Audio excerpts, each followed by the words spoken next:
ಹೊಸ ಸರ್ಕಾರ ಬರ್ತಾ ಇದೆ, ಸಿದ್ದರಾಮಯ್ಯನವ್ರ ಪಾತ್ರ ಏನಿರುತ್ತೆ ಈ ಸರ್ಕಾರದಲ್ಲಿ? ನೋಡಿ, ಸಿದ್ದರಾಮಯ್ಯನವರು ಈಸ್ ಎ ಲೀಡರ್, ಪಕ್ಷದ ಲೀಡರ್.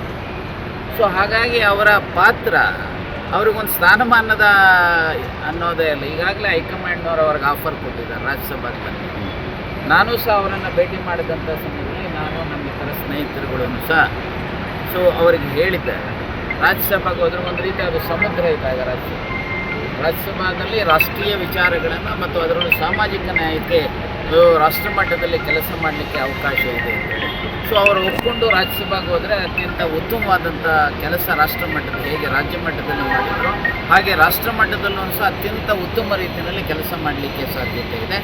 ಹಾಗಾಗಿ ಹೈಕಮಾಂಡ್ ಅವರನ್ನು ಎಲ್ಲೆಲ್ಲಿ ಯಾವ್ಯಾವ ರೀತಿಯಲ್ಲಿ ಅವರ ನಾಯಕತ್ವವನ್ನು, ಅವರ ವಿಚಾರಧಾರೆಯನ್ನು, ಅವರ ಬದ್ಧತೆಯನ್ನು ಬಳಸ್ಕೋಬೇಕು ಅನ್ನೋದನ್ನು ರಾಷ್ಟ್ರೀಯ ನಾಯಕತ್ವ ಬಳಸ್ಕೊಳ್ಳುತ್ತೆ ಅನ್ನುವಂಥ ನಂಬಿಕೆ ನನಗೆ. ನೋಡಿ, ಕಾಂಗ್ರೆಸ್ಸು 140 ವರ್ಷಗಳಿಗೂ ಹೆಚ್ಚು ಇತಿಹಾಸ ಇರತಕ್ಕಂಥ ಪಕ್ಷ.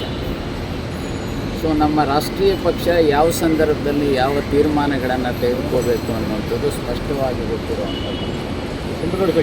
ಸನ್ಮಾನ್ಯ ಸಿದ್ದರಾಮಯ್ಯನವರು ಅವರು ಮಾತಿನ ಮೇಲೆ ನಿಲ್ಲುವಂಥ ನಾಯಕರು.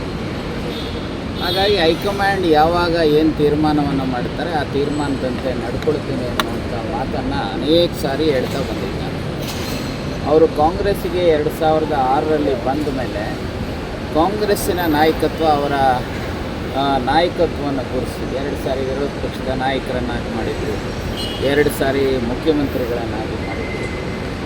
ಮುಖ್ಯಮಂತ್ರಿಗಳನ್ನಾಗಿ ಮಾಡಿ ಮತ್ತು ಕಲೆಕ್ಟಿವ್ ಲೀಡರ್ಶಿಪ್ ಖರ್ಗೆ ಅವರು ಇರ್ಬೋದು, ಸಿದ್ದರಾಮಯ್ಯನವರು ಇರ್ಬೋದು, ಹಾಗೆ ಡಿ.ಕೆ. ಶಿವಕುಮಾರ್ ಅವರು ಇರ್ಬೋದು, ಪರಮೇಶ್ವರ್ ಅವರು ಇರ್ಬೋದು, ಹೀಗೆ ಅನೇಕರು ಸೇರಿ ಪಕ್ಷವನ್ನು ಅತ್ಯಂತ ಸದೃಢವಾಗಿ ರಾಜ್ಯದಲ್ಲಿ ಕಟ್ಟಿ ಅಧಿಕಾರಕ್ಕೆ ತಂದಿರತಕ್ಕಂಥ ಹಿನ್ನೆಲೆಯಲ್ಲಿ ಹೈಕಮಾಂಡು ಅನೇಕ ಅವಕಾಶಗಳನ್ನು ಅವರಿಗೆ ಕೊಟ್ಟಿರ್ತಕ್ಕಂಥದ್ದು ಮತ್ತು ಆ ಹೈಕಮಾಂಡಿಗೆ ಅವರು ಕೊಟ್ಟಂಥ ಮಾತಿನ ರೀತಿ ಅವರು ನಡ್ಕೊಂಡಿದ್ದಾರೆ. ಹಾಗಾಗಿ ನಾನು ಈ ಸಂದರ್ಭದಲ್ಲಿ ಅವರನ್ನು ಅಭಿನಂದಿಸ್ತೇನೆ. ಮತ್ತು ಇವತ್ತು ಏನು ಹೊಸದಾಗಿ ಮುಖ್ಯಮಂತ್ರಿಗಳಾಗಿ ಆಯ್ಕೆಯಾಗಿರುವಂಥ ಡಿ.ಕೆ. ಶಿವಕುಮಾರ್ ಅವರು ಪಕ್ಷವನ್ನು ಕಟ್ತಕ್ಕಂಥದ್ದಕ್ಕೆ ಅತ್ಯಂತ ಸಮರ್ಥ ರೀತಿಯಲ್ಲಿ ಅನೇಕ ವರ್ಷಗಳಿಂದ ಕೆಲಸ ರಾಜಕಾರಣ ಮುಗಿಸ್ಕೊಳ್ಳುವಂಥ ಇಶ್ಯೂ ಅಲ್ಲ.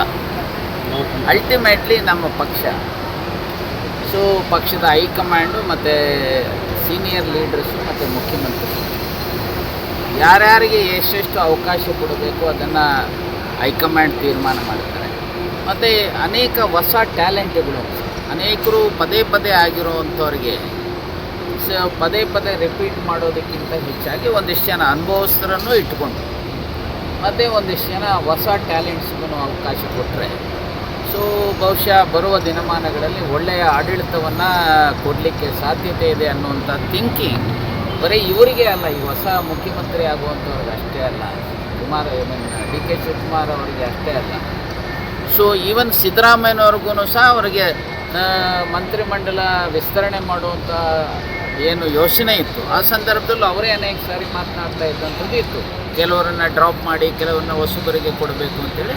ಹಾಗಾಗಿ ಸನ್ಮಾನ್ಯ ಡಿ.ಕೆ. ಶಿವಕುಮಾರ್ ಅವರು ಏನೇ ತೀರ್ಮಾನಗಳನ್ನು ತೆಗೆದುಕೊಂಡು ಹೈಕಮಾಂಡ್ ತೀರ್ಮಾನದಂತೆ ಮತ್ತು ಕಲೆಕ್ಟಿವ್ ಆಗಿ ಯೋಚನೆ ಮಾಡುವಂಥ ದೃಷ್ಟಿಯಿಂದ ಯಾರು ಸಮರ್ಥರಿದ್ದಾರೆ, ಯಾರು ಪಕ್ಷನಿಷ್ಠರಿದ್ದಾರೆ, ಯಾರು ನಾಯಕತ್ವಕ್ಕೆ ನಿಷ್ಠರಿದ್ದಾರೆ, ರಾಷ್ಟ್ರೀಯ ನಾಯಕತ್ವಕ್ಕೆ ಮತ್ತು ಇಲ್ಲಿಯ ಸ್ಥಳೀಯವಾಗಿದ್ದಾರೆ ಅಂಥವರನ್ನು ಗುರುತಿಸಿ ಒಳ್ಳೆಯ ಸರ್ಕಾರವನ್ನು ಕೊಡ್ತಕ್ಕಂಥ ಅದಕ್ಕೆ ಪ್ರಾಮಾಣಿಕವಾದಂಥ ಪ್ರಯತ್ನವನ್ನು ಸನ್ಮಾನ್ಯ ಡಿ.ಕೆ. ಶಿವಕುಮಾರ್ ಅವರ ನೇತೃತ್ವದ ಸರ್ಕಾರ ಮಾಡುತ್ತೆ ಅನ್ನುವಂಥ ವಿಶ್ವಾಸವರ ಮಾರ್ಗದರ್ಶನ, ಖರ್ಗೆಯವರ ಮಾರ್ಗದರ್ಶನ, ಇನ್ನಿತರ ಎಲ್ಲರ ಮಾರ್ಗದರ್ಶನದ ಹಿನ್ನೆಲೆಯಲ್ಲಿ ಪಕ್ಷ ಮತ್ತು ಸರ್ಕಾರ ರಾಜ್ಯದಲ್ಲಿ ಅತ್ಯಂತ ಉತ್ತಮ ರೀತಿಯಲ್ಲಿ ಬರುವ ದಿನಮಾನಗಳಲ್ಲಿ ಕೆಲಸ ಮಾಡುತ್ತೆ ಮತ್ತು 2028ರಲ್ಲಿ ಮತ್ತೆ ನಮ್ಮ ಪಕ್ಷ ರಾಜ್ಯದಲ್ಲಿ ಅಧಿಕಾರಕ್ಕೆ ಬರುತ್ತೆ ಅಂತ ನಾನು ಸಹ ನಾನು ರಾಜ್ಯಸಭೆಗೆ ಕೇಳಿದ್ದೇನೆ.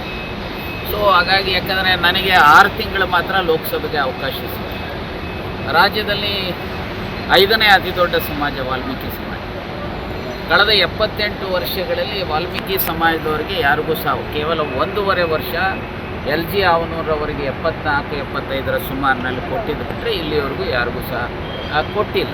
ಹಾಗಾಗಿ ನನಗೆ ಭಾಳ ಕಡಿಮೆ ಅವಧಿ 6 ತಿಂಗಳು ಮಾತ್ರ ಲೋಕಸಭೆಯಲ್ಲಿ ಕೊಟ್ಟಂಥದ್ದು. ಲೋಕಸಭೆಯಲ್ಲಿ ನನ್ನ ಪರ್ಫಾರ್ಮೆನ್ಸನ್ನು ಸಹ ಹೈಕಮಾಂಡ್ ನೋಡಿದ್ದಾರೆ.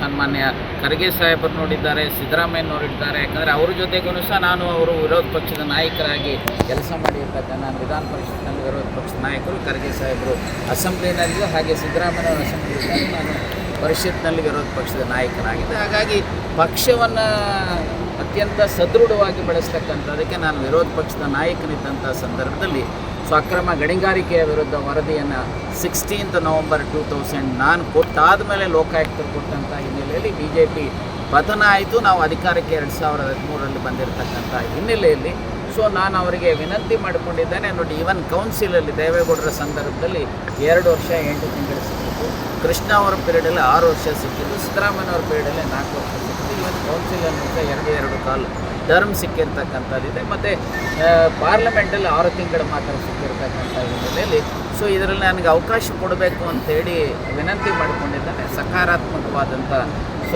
ಅಭಿಪ್ರಾಯಗಳು ಕಾಣ್ತಾ ಇದ್ದಾವೆ. ನೋಡೋಣ, ಅಲ್ಟಿಮೇಟ್ಲಿ ಹೈಕಮಾಂಡ್ ಏನು ತೀರ್ಮಾನ ಮಾಡುತ್ತೋ ಆ ತೀರ್ಮಾನದ ರೀತಿಯ ಕೆಲಸ ಮಾಡ್ತೀನಿ.